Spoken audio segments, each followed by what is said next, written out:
నమస్కారం. లక్ష్మి చెప్పే కథలకు స్వాగతం. వీణులతో వీక్షించటానికి సిద్ధం కండి. ప్రియ సఖులు, ఇప్పుడు మనం ప్రముఖ సీనియర్ రచయిత శ్రీ పిఎస్ నారాయణ గారు రచించిన పిడికెడు నిశ్శబ్దం ధారావాహిక నుండి 3వ భాగం వినేద్దామండి. అమూల్య వెనగ్గా కాళిదాసు వెళ్ళిపోయాడు. అమూల్య కాళిదాసును చేసుకోవాలనే ఊహలో ఉన్నదా అన్న అనుమానం క్షణంలో సీతమ్మకు కలిగిన అదేమిటో చాలా అసంబద్ధంగా ఉన్నట్లు అనిపించగా విలవెల్లాడింది. తలుపులు వేసుకుంది. గంట తర్వాత ధనుంజయ మాస్టారు తలుపు తట్టి పిలిచేటంత వరకు సీతమ్మ పిచ్చి పిచ్చి ఆలోచనలతో నేల మీద చీర చెంగు పరుచుకొని పడుకుని ఉంది. మీరెవరో నాకు తెలీదు. కాళిదాసు కానీ అమూల్య కానీ నాకు పరిచయమే చేయలేదు. మీరు అమూల్య తల్లి కాదు కదా అన్నాడు ధనుంజయ మాస్టారు. అవునండి, అమూల్య మా అమ్మాయే. అలా చెప్పండి. మీ పోలికలు మీ అమ్మాయిలో ఉంటేనూ అనుమానిస్తూనే ఉన్నాను. ఇక సరే, నా పేరు ధనుంజయం. టీచర్గా చేసి రిటైర్ అవడంతో ధనుంజయం మాస్టర్గా నా పేరు స్థిరపడిపోయింది. నేను ఈ ఇంటికి యజమానిని అన్నాడు. అలాగా, నమస్కారం అండి. ఏ మాటకు ఆ మాట చెప్పుకోవాలి. అమూల్య బుద్ధిమంతురాలండి. ఈ కాలం పిల్ల కానే కాదు. అయినా వాకిట్ట మెట్టు మీద కూర్చుంటూ అన్నాడు. రండి, లోపల కూర్చోండి అంది. ఎందుకండి, ఇది నా ఇల్లు. ఎక్కడ కూర్చున్నా నాకు సోఫాలో కూర్చున్నట్టే ఉంటుంది. సీతమ్మ మాట్లాడకుండా తలుపు పక్కగా జరిగి కూర్చుంది. నేను మాట అంటాను, మీకు కోపం రాదు కదా? ఏదో రహస్యం చెప్పబోతున్న వాడిలా కొద్దిగా ముందుకు జరిగాడు ధనుంజయ మాస్టారు. చెప్పండి. మీ అమ్మాయి చాలా మంచిదే, కానీ సంఘం ఉంది చూశారు. ఎంత మంచి వాళ్ళనైనా రాచి రంపాన పెట్టకుండా ఉండదు. మన జాగ్రత్తలో మనం ఉండాలి. పాలనుకుంటూ సారాయిని కళ్ళు మూసుకు తాగినా సారాయి సారాయి, పాలు మాత్రం కావు. సీతమ్మ కాస్త ముందుకు జరిగింది. ఆ ప్రస్తావన ఎటుగా వెళుతున్నదో అనే ఆసక్తితో. అమ్ముల్యను ఇక్కడికి ఒంటరిగా పంపించారేమండి? ఆహా, మీరు పంపించారా? ఆ అమ్మాయి వచ్చేసిందా అని అడిగాడు. సీతమ్మ తడబడింది. ఆయన ఆవులించకుండానే పేగులు లెక్క పెట్టే మనిషిలా అనిపించాడు ఆమెకు. తను చాలా జాగ్రత్తగా మాట్లాడాలి అనుకుంది. అందున ఉదయం కూతురు ఆఫీస్కి వెళ్తూ అన్న మాటలు గుర్తొచ్చాయి. పర్వాలేదమ్మా, చెప్పండి. ఎలాంటి సమస్యకైనా ఈ జుట్టూడిన ముసలివాడు సరైన సలహా ఇవ్వగలడు అన్నాడు చిన్నగా నవ్వి. ఏమున్నదండి, చెప్పేటందుకు ఏమీ లేదు. వడ్ల గింజలో బియ్యపు గింజ సామెతలా ఉంది. అది ఉద్యోగం చేస్తానన్నది. నేను వద్దు అన్నాను. చెప్పా పెట్టకుండా పెట్టే బెడ సర్దుకుని ఇక్కడికి వచ్చి వాలింది. వీళ్ళు మాకు బాగా తెలిసిన వారేలేండి. చాలా గొంభరంగా అంది. అసలు విషయం ఆ ముసలాయనకు తెలిసి ఉండకపోవచ్చు అనుకుంటూ. చూసారా, అది సంగతి. మనం పెద్దవాళ్ళం అయిన తర్వాత ఓ విషయాన్ని గుర్తుంచుకోవాలి. పిల్లలకు యుక్త వయసు రాగానే వాళ్ళని పిల్లల్లా చూడకూడదు. మన స్నేహితుల్లా భావించాలి. వాళ్ళ మాటను గౌరవించాలి అన్నాడు. సీతమ్మ మాట్లాడలేదు. కనుక నేను చెప్పేది వినండి. ఆ అమ్మాయిని ఉద్యోగం చేయనివ్వండి. ఇంకొక రహస్యం చెప్పేదా? ఈ రోజుల్లో ఉద్యోగం లేనిదే ఆడపిల్లలకు పెళ్లి కావటం కూడా కష్టమేనండి. అవునమ్మా, ఉద్యోగం చేయాల్సిందే. కానీ ఒక్కటి బాగానే ఉంది. ఆ అమ్మాయి ఉద్యోగంలో చేరింది, సంతోషం. కానీ ఇక్కడ చిన్న మాట చెప్పాలి. మీ మనసుకు కష్టం కలిగించేదైనా సరే. సీతమ్మ మాట్లాడలేదు, వింటూ ఊరుకుంది. ఎంత తెలిసిన వాళ్ళైనా ఒక ఇంట్లో మరొక పెద్ద దిక్కు లేకుండా వాడ మగ ఉంటే ఎవ్వరూ హర్షించరు. కాళిదాసు మంచివాడే, అమూల్య మంచిదే. కానీ కాలం చెడ్డదమ్మా, వాళ్ళ వయసు బహు చెడ్డది అన్నాడు. నేనున్నాను కదండి అంది సీతమ్మ. అదే మీరు చేసిన మంచి పని అంటున్నాను. మీరు వెంటనే వేరే ఇల్లు తీసుకుని ఉండండి. అది అందరికీ మంచిది. రేపు వేలెత్తి ఎవరూ చూపించే ఆస్కారం ఉండదు. నేను అంటున్నానని మీరు మనసులో పెట్టుకోబోకండి. ఇప్పటికే ఈ వీధంతా గుప్పుమంటుంది వీళ్ళ గురించి. ఆ మాటకు సీతమ్మ మొహం తెల్లగా పాలిపోయింది. వస్తానమ్మా, నేనేదో అన్నానని నన్ను అపార్థం చేసుకోబోకు. పిల్లలకు కూడా నేను ఇలా అన్నానని చెప్పొద్దు, బాధపడతారు. మీరు మాత్రం నేను చెప్పింది గుట్టు చప్పుడు కాకుండా చేసేయండి, అంతే. మరొస్తాను. హడావుడిగా వెళ్ళిపోయాడు ఆయన. సీతమ్మ శూన్యంలోకి చూస్తూ కూర్చుండిపోయింది. ఎందుకు ఇలా జరుగుతోంది అనుకుంది దిగులుగా. ఎంతో గుంభనంగా నడిచిన సంసారం తనది ఈనాడు బజారు పాలవుతోంది. ఈ పాపిష్టి అర్ధాయుష శంకర్రావు తన కుటుంబాన్ని శనిగ్రహంలో పట్టుకున్నాడు అనుకుంది కళ్ళనీళ్లు పెట్టుకుంటూ.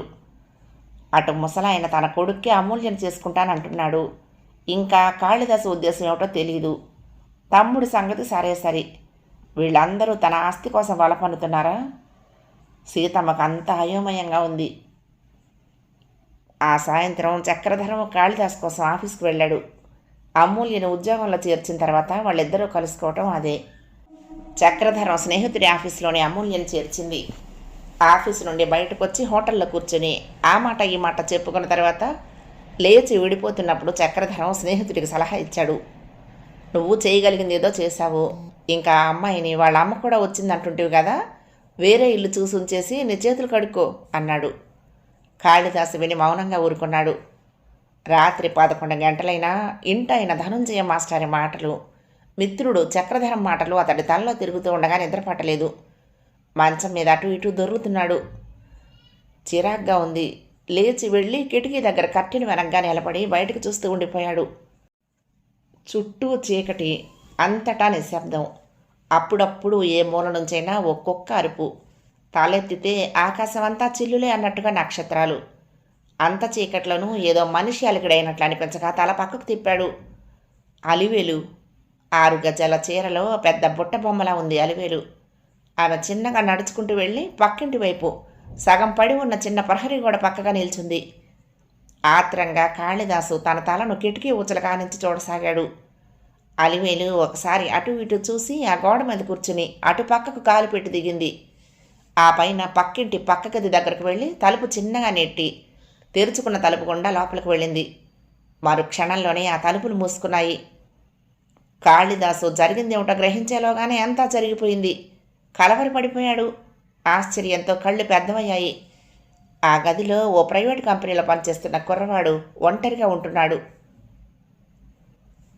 నారాయణగూడలో ఓ 2 గదుల చిన్న పోర్షన్ అద్దెకు దొరికింది కాళిదాసు మిత్రుడి ద్వారా.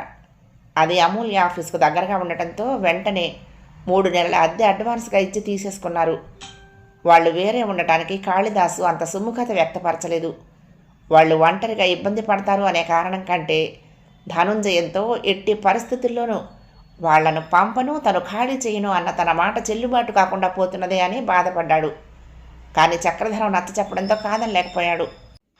సీతమ్మ గుంటూరు వెళ్ళి అక్కడ వ్యవహారాలను చక్కదిద్దుకొస్తానని బయలుదేరింది. రంగనాథరావు చెప్పిన అమూల్య విషయం వింటూనే కాలాడక ఎక్కడవక్కడ వదిలేసి వచ్చింది. ఆమె ఉద్దేశ్యం అమూల్యని వెంటనే గుంటూరు తీసుకువెళ్ళిపోవాలని.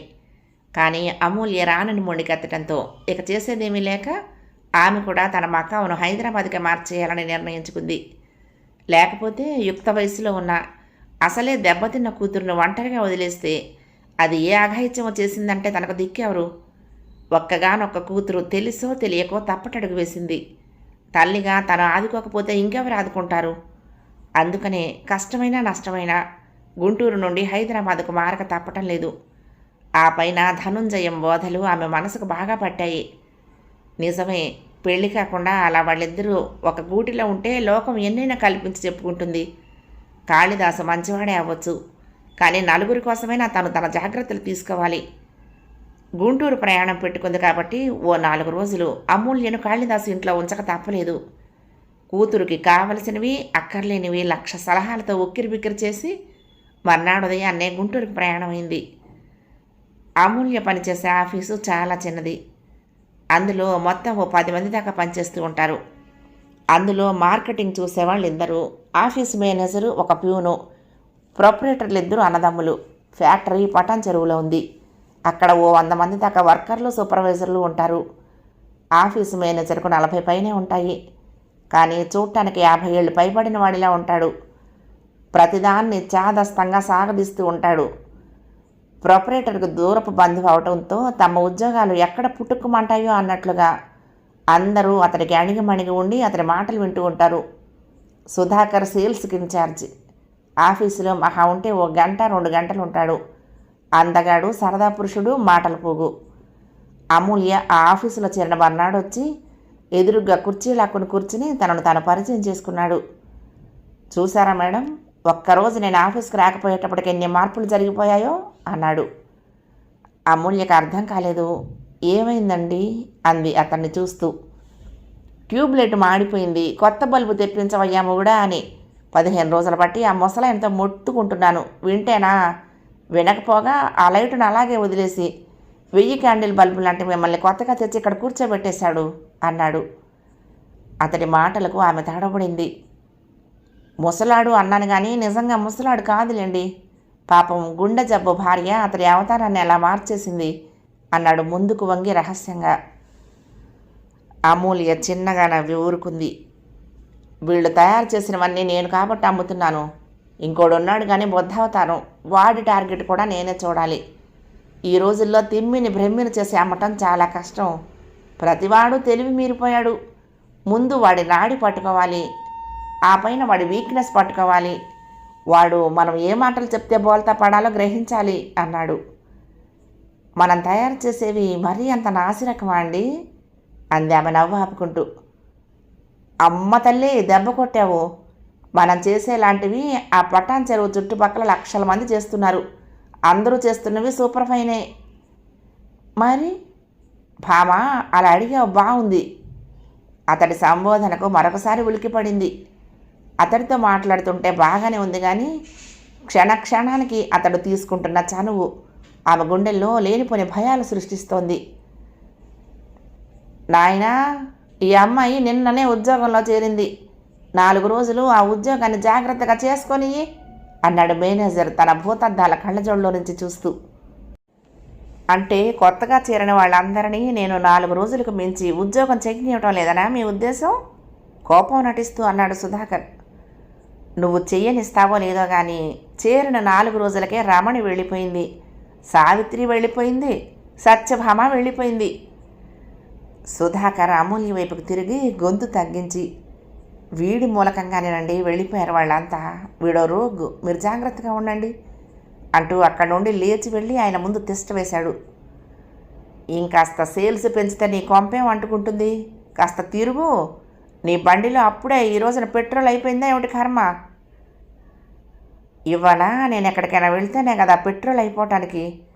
అమూల్య గారు కొత్తగా ఆఫీస్లో చేరారని తెలిసి ఆమె నిన్న తెచ్చిన స్వీట్స్ మిగిలిపోయినవి ఏమన్నా ఉంటే తిందామని వచ్చాను. కానీ మధ్యలో మీరు సైంధవుడిలా అడ్డుపడుతుంటారు. ఇంకా స్వీట్ ఏమిటి నా బోందా? వస్తాను అమూల్య గారు, మళ్ళీ రేపు వస్తాను అంటూ అతడు వెళ్ళిపోయాడు. సుధాకర్ అక్కడి నుండి వెళ్ళిపోవటంతో వాన కురిసి వెలిసినట్లయింది. ఆఫీస్ మేనేజర్ నవ్వాడు. వాడు కిలాడి అమ్మా, జాగ్రత్త. అతగాడి ఉద్యోగమే అది. మాటల్లో బోల్తా కొట్టిస్తూ ఉంటాడు. ఆమె నవ్వి ఊరుకుంది. ఎవరిన్నన్నా సుధాకర్ చలాకీ మనిషి. సాయంత్రం 5 అవుతూ ఉండగా, ఇంతకీ నువ్వెక్కడుంటున్నావమ్మా అన్నాడు ఆఫీస్ మేనేజర్ అమూల్య సీటు దగ్గరకల్లా వచ్చి. సీతాఫలం మండి అండి, త్వరలోనే నారాయణగూడకి మారిపోతున్నాను చెప్పింది. గుడ్, మంచి ఏరియా అంటూ వెళ్ళిపోయాడు ఆయన. అంతా కొత్త వాతావరణం, కొత్త మనుషులు.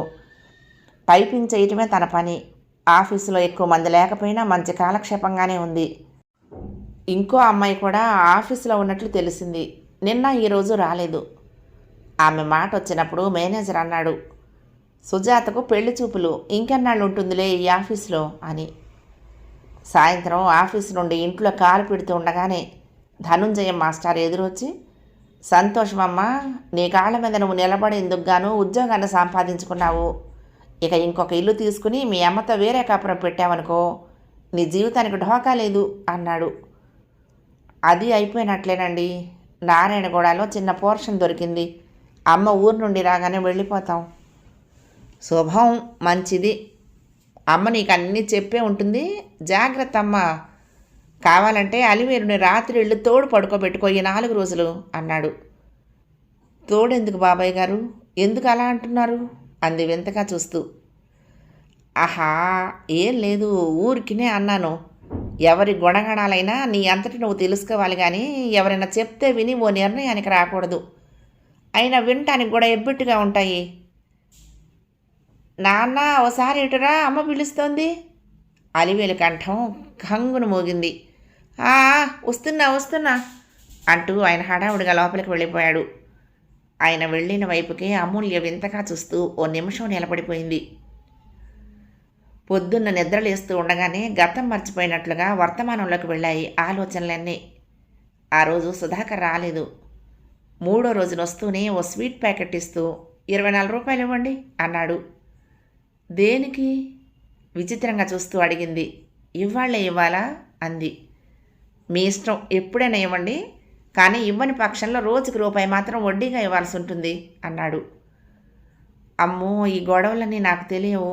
ఇదిగోనండి మీ 24 రూపాయలు. That's good.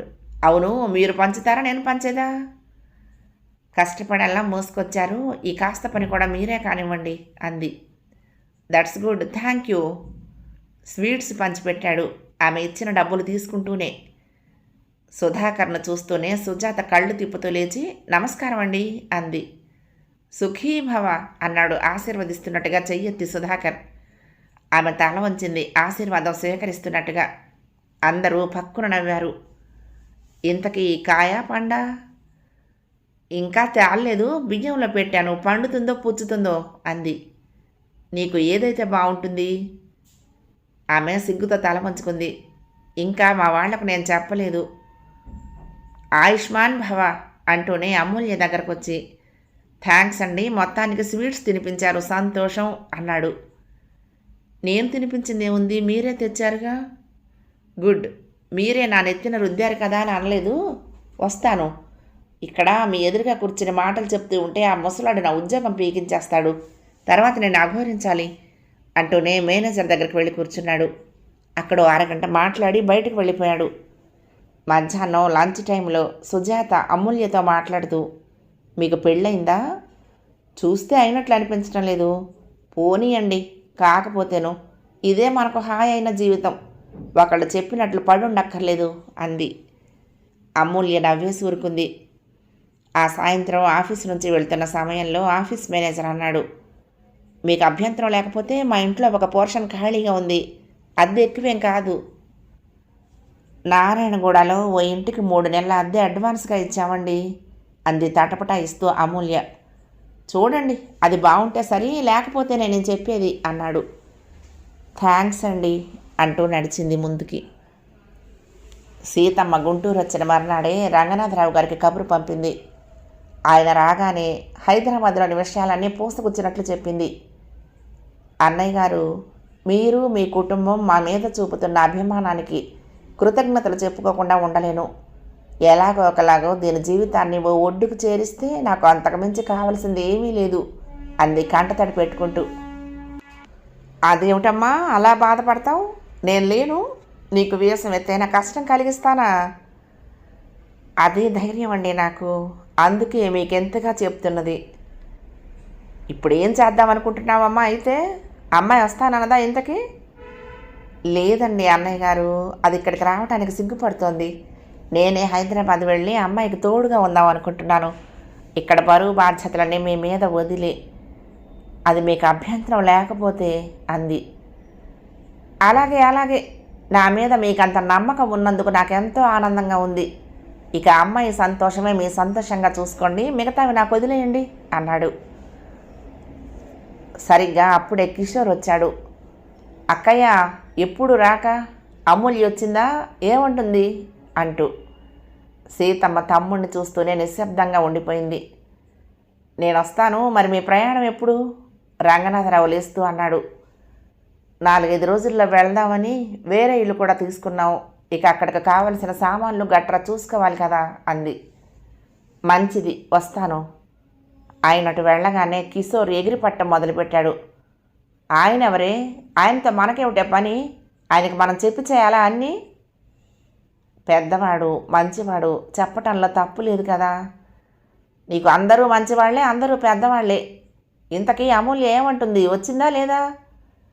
అది రానన్నది. ఏం చేస్తుందిట అక్కడ? బుద్ధుండే చెప్పిందా? హైదరాబాద్లో దానికేం పని? మన ఇల్లా మన ఊరా? ఏమోరా, ఈ రోజుల్లో ఎవరు చెప్తే ఎవరు వింటున్నారు? అంతా నా కర్మకొచ్చింది. ఇదంతా నువ్వు నీ చేతులారా చేసుకున్నది. ఆడపిల్లల పెంపకం అలాగేనా? తండ్రి లేడు అంటూ అది ఎట్లా తైతక్కలడైనా చూస్తూ ఊరుకుని మొండి ఘటనలా చేసి కూర్చోబెట్టావో ఇప్పుడు అనుభవించు. సీతమ్మ మాట్లాడకుండా లోపలికి వెళ్ళిపోయింది. అయితే ఇప్పుడు ఏం చేద్దామని? ఆమెను వదిలిపెట్టను అన్నట్టుగా వెనకగా వెళ్తూ అన్నాడు. నేను హైదరాబాద్ వెళ్తున్నాను, చెప్పిందామె. ఇద్దరు ఆడమండలు అక్కడ చేరి ఏం చేస్తారు? మరెవడో వెధవ మిమ్మల్ని నిలువున ముంచేస్తాడు కసిగా అన్నాడు. ముంచినా తేల్చినా తప్పదు కదా. ఆ రాక్షసి ముండ ఎక్కడుందో చెప్పు, కాళ్ళు చేతులు కట్టేసి లాక్కొచ్చి పడేస్తాను. ఆ పైన ఓ మంచి రోజు చూసి 3 ముళ్ళు వేసేస్తాను అన్నాడు. సర్లేరా, అది జరిగే పని కాదు కానీ నీ సంగతి ఏదో నువ్వు చూసుకో, మా చావు మేము చేస్తాం అంది కోపంగా తమ్ముడి అంతరంగం తెలిసిన సీతమ్మ. అది చూద్దాం, ఎలా నీ కూతుర్ని నాకు ఇవ్వకుండా తప్పించుకుంటావో నేను చూస్తాను కోపంగా ఎగురుకుంటూ వచ్చినవాడు వచ్చినట్టే వెళ్ళిపోయాడు కిషోర్. సీతమ్మ గుంటూరు నుండి వచ్చిన తర్వాత కూతుర్ని తీసుకుని నారాయణ కూడా ఇంట్లోకి మారిపోయింది. ముగ్గురు సుల్తాన్ బజార్కి వెళ్ళి కొత్తింటికి కావలసిన సామాన్లన్నీ కొనుక్కొచ్చుకున్నారు. మర్నాడు సుధాకర్ ఆఫీస్కి రాగానే అమూల్య ఎదురుగా కూర్చుంటూ, నేను పజిల్ సాల్వ్ చేశానని అనుకుంటున్నాను అన్నాడు. ఏమిటది? తలెత్తి చూస్తూ అడిగింది. మిమ్మల్ని ఇంతకుముందు ఎక్కడ చూసానా అని ఎన్నాళ్ళు నా బుర్ర పగలు కొట్టుకుంటున్నాను గతుక్కుమంది అమూల్య. ఎక్కడ చూసారేం? మాది గుంటూరు, నేను ఏసీ కాలేజీ స్టూడెంట్ని అంది మనసులోని భయాన్ని కప్పిపుచ్చుకుంటూ. నేనింతవరకు గుంటూరును చూడనే లేదు, కానీ మీ మొహం అయితే ఎప్పుడో చూసినట్టే అనిపిస్తున్నది. మీరు గుంటూరు అన్నారు కాబట్టి కొద్దిగా నా ఆలోచనలకు ఆధారము దొరుకుతున్నది.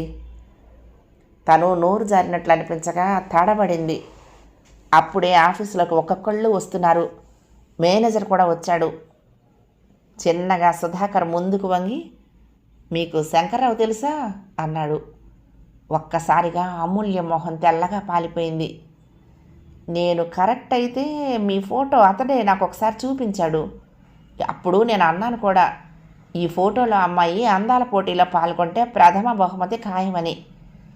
అదేమిటి అలా మౌనంగా ఉండిపోయారు? నేను చెప్పేది వింటలేదా? కొన్ని నిజాలు అబద్ధాలైతే ఎంత బాగుంటాయి అనుకుంది బాధగా అమూల్య. కంటి వెంట నీళ్లు గిర్రును తిరిగాయి. ఎవరు ఎంత ప్రయత్నించినా నిజాలు ఎక్కువ రోజులు దాగవు. తనను తాను రక్షించుకోలేదు, అమ్మ తనను రక్షించలేదు. ఏదో చేసేస్తాను అంటున్న కాళిదాస్ కూడా తనను రక్షించలేడు. చటుక్కున్న సుధాకర్ నట్టనడి సముద్రంలో మనిషిని నిలువునా ముంచేసినట్లుగా అమూల్యను ముంచేసి వెళ్ళి మేనేజర్ ముందు కూర్చున్నాడు. అమూల్య మనసు పూర్తిగా వికలమైంది. మధ్యాహ్నం మేనేజర్ లంచ్ టైంలో మాట్లాడించేటంత వరకు ఆమె ఆలోచనలు పరిపరి విధాలుగా పోతూనే ఉన్నాయి. ఇంతకీ మీ నారాయణగూడలో ఇల్లు బాగుందా అమూల్య అడిగాడు ఆయన. బాగానే ఉందండి. చెప్పు, ఎప్పుడు అక్కడ అసౌకర్యంగా ఉంది అనిపిస్తే అప్పుడే మా భాగంలోకి వచ్చేసేయండి. అలాగేనండి. అమ్మ నువ్వే కదా ఉండేది? అవునండి. అయితే భేషుగ్గా సరిపోతుంది. ఓ పెద్ద గది, వంటిల్లు. నీకు పెళ్ళయ్యేటంత వరకు దిగులేదు అన్నాడాయన నవ్వి. ఆయన పేరు ఆనందమూర్తి. పెళ్ళి అనుకునేటప్పటికల్లా ఆమె మనసు మరొకసారి శూన్యంలోకి వెళ్ళిపోయింది. తనకు పెళ్ళేమిటి మళ్ళా అనుకుంది నిర్లిప్తంగా. ఆఫీసు నుండి ఇంటికి వెళ్ళినా అమ్మ కబుర్లు చెప్తున్నా, అన్నం తింటున్నా, తర్వాత నిద్రపోయేటందుకు లైట్ ఆర్పి మంచం ఎక్కినా ఆమె మనసులో లేదు. ప్రతి క్షణం అన్యమనస్కంగానే గడిపింది. నిద్ర పట్టకాటు ఇటు దొర్లుతూ గడియారం వైపుకు చూపులు మరలిస్తే అది 11 పైన పావుగంట చూపుతోంది. మధ్యలో సుధాకర్ గుర్తుకొచ్చాడు. ఆ పైన అతడు విప్పానని చెప్పిన పజిల్ గుర్తుకొచ్చింది. పిచ్చెక్కేలా ఉంది. ఛా, తన జీవితం ఎంత అస్తవ్యస్తమైపోతున్నది. ఎంత హాయిగా తన గుంటూరులో గడిపింది. ఏ క్షణాన్నైతే తను ఇల్లు వదిలిందో తర్వాత తనకు అందమైన క్షణాలు మిగిలింది కొద్ది గంటలే. ఆ పైన పిడికడ నిశ్శబ్దం. ఆ నిశ్శబ్దమే తన జీవితాన్ని తారుమారు చేసింది. వాకిట్లో మాటల శబ్దం, ఆడ మగ కంఠాలు. తనకెందుకు చేరిన 2 రోజులకే ఆ ఇంట్లో వాతావరణం చాలా విచిత్రంగా ఉన్నట్టు అనిపించింది. పగలు మనిషి కనపడడు, అంతా ఘోషా స్త్రీలే అన్నట్లుగా తలుపులు మూసుకుని మాట పలుకు లేకుండా లోపల ఉండిపోతారు. రాత్రి పొద్దుపోయిన కొద్దీ మనుషుల కదలికల శబ్దాలు ఎక్కువైపోతున్నాయి. అందున రాత్రిళ్ళు ఆడవాళ్ల వికవికలు పకపకలు ఆ గృహంలో ఏవో అపశృతుల నీడల్ని చూపిస్తున్నాయి. మెల్లగా మంచం మీద నుండి లేచి కిటికీ తలుపు కొద్దిగా తీసి బయటకు తొంగి చూసింది. అక్కడ గోడ పక్కగా 4 ఆడవాళ్ళు నిలబడి ఉన్నారు. వాళ్ళ పక్కగా 2 మగవాళ్ళు కూడా నిలబడి వాళ్ళతో ఏవో నవ్వుతూ మాట్లాడుతున్నారు. ఆ ఆడవాళ్ల కట్టుబొట్టు చాలా విచిత్రంగా ఉంది. వాళ్ళు విరగబడి నవ్వుతూ ఉంటే జారిన పమిటను సరిచేసుకోవాలనే ధ్యాస కూడా ఉన్నట్టుగా లేరు. ముఖాన ఆ రంగుల మందాన రంగులా కొట్టిన పౌడరు, చెవులకు మెరిసిపోతున్న నకిలీ జోకాలు, తల నిండా పూలు, ప్రతి మాటకు నోరంతా తెరిచి నవ్వుతూ ఉండగా ఊగిపోతున్న శరీరాలు. అమూల్య మేనులో ఆమెకు తెలియకుండానే ఏర్పడిన వణుకు లాంటి భయం కిటికీ రెక్కల మీద ఉన్న ఆమె సన్నని వేళ్ళు కంపించేలా చేస్తున్నది. ఆమె భుజం మీద చేయి పడటంతో ఉలిక్కిపడి వెనక్కు తిరిగింది అధాట్టుగా. తలుపేసే అమూల్య, గొణుగుతున్నట్లుగా చిన్నగా అంది తల్లి. ఎవరమ్మా వాళ్ళంతా? వాళ్ళు ఎవరైనా కానీ మనం వెంటనే ఇల్లు మారాలి. రేపు ఆఫీస్కి వెళ్ళగానే కాళిదాసుతో ఒకసారి మాట్లాడి వెంటనే రమ్మనమ్మా, నేను చెప్పానని చెప్పు అంది. అమూల్య శబ్దం కాకుండా కిటికీ తలుపు వేసి తల్లి వెనకాలే తన మంచం దగ్గరికి వచ్చింది. ఇంత చిన్న విషయాన్ని కూడా ఆయనకు తెలియపరచాలా అమ్మా అంది. ఇది చిన్న విషయమా? మనం ఎలాంటి ఇంట్లో ఉన్నామో నీకు తెలిస్తే గుండెకి చేస్తావు. అమ్మా, అవునమ్మా, ఇది మనలాంటి వాళ్ళు ఉండతగ్గ ఇల్లు కాదు, ఒక నరకం. ఇంకొక క్షణం మనం ఇక్కడ ఉండటానికి వీల్లేదు. ఇంత బాహాటంగా వ్యవహారం జరుగుతున్నా పోలీసులకు ఇంకా తెలియకపోవటం చాలా విడ్డూరంగా ఉంది. తెలిసి కనుక వాళ్ళు వచ్చారు అంటే మనం కూడా ఇబ్బందుల్లో పడతామేమోనని నాకు భయంగా ఉంది. అసలే మగదిక్కులేని కొంప. ఒక పని చేద్దామమ్మా, మా మేనేజర్ తన ఇంట్లో ఓ చిన్న భాగం ఖాళీగా ఉంది, వచ్చి చేరిపోమ్మంటున్నాడు. మంచివాళ్ళలాగానే ఉన్నాడు, అక్కడికి వెళ్ళిపోదామమ్మా. అలాగే చేద్దాం. మరి ఈ ఇంటికి 3 నెలల అద్దె అడ్వాన్స్గా ఇచ్చాం కదే. 3 నెలల అద్దెను గంగలో కలిసిపోనియమ్మా. మన పరువు నడిబజారు ఎక్కక ముందే ఇక్కడ నుంచి వెళ్ళిపోవటం అన్ని విధాలా శ్రేయస్కరం అంది సీతమ్మ. కాళిదాసు కూడా ఇలా మారుతున్నట్టుగా చెప్పు అంది. సరేనమ్మా. మర్నాడు ఆఫీసుకు వెళ్తూనే మేనేజర్కు తను వాళ్ళ ఇంట్లోకి మారిపోతున్నట్టుగా చెప్పినప్పుడు ఆయన ఎంతగానో సంతోషించాడు.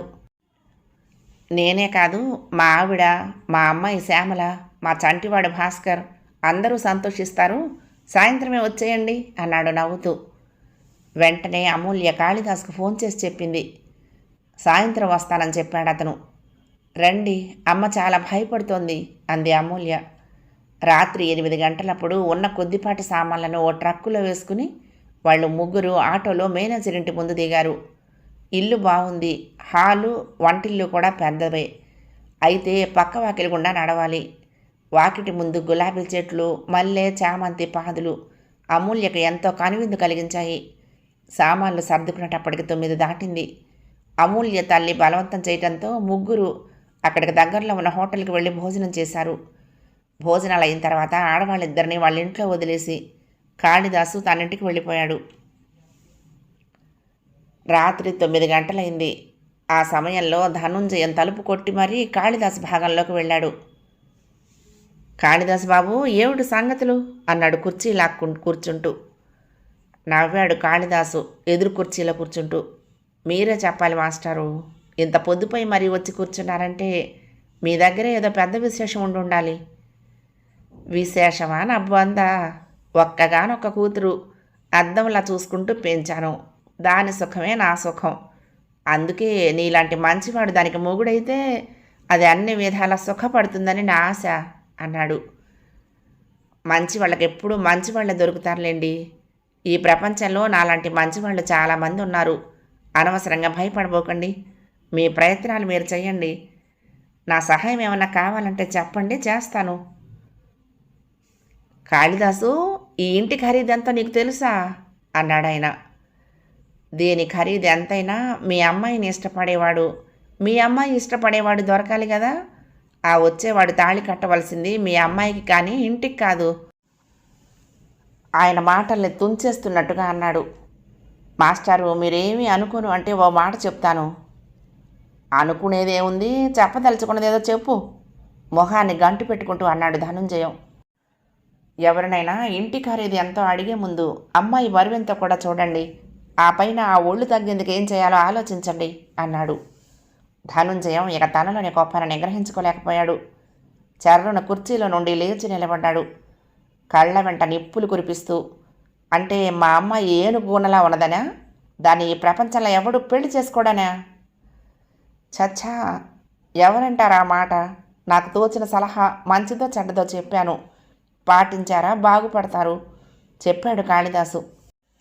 నీతో మాట్లాడటమే బుద్ధి తక్కువ. పరువు గల వాళ్ళకి కానీ నీలాంటి వాళ్ళకి కాదు నా ఇంట్లో స్థానం. నువ్వు వెంటనే ఇల్లు ఖాళీ చేసి వెళ్ళిపో. నువ్వు ఆ అమ్మాయిని తెచ్చి ఇంట్లో పెట్టుకున్నప్పుడే అనుకున్నాను నిన్ను దూరంగా ఉంచటం మంచిదని.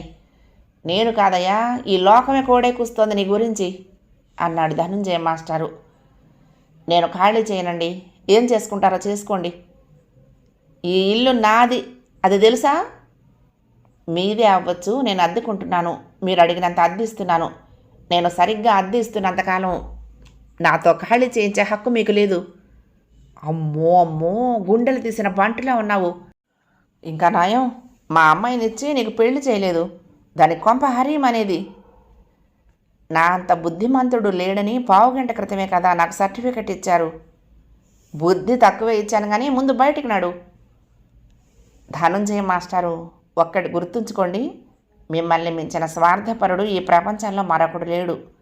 మీ అమ్మాయిని భారీగా చేసుకుంటే నేను ఇంద్రుణ్ణవుతాను, ఇంత పెద్ద ఇంటికి సొంతదారుణ్ణవుతాను, లేదా రాక్షసుణ్ణి బుద్ధిహీనుణ్ణి అవుతాను.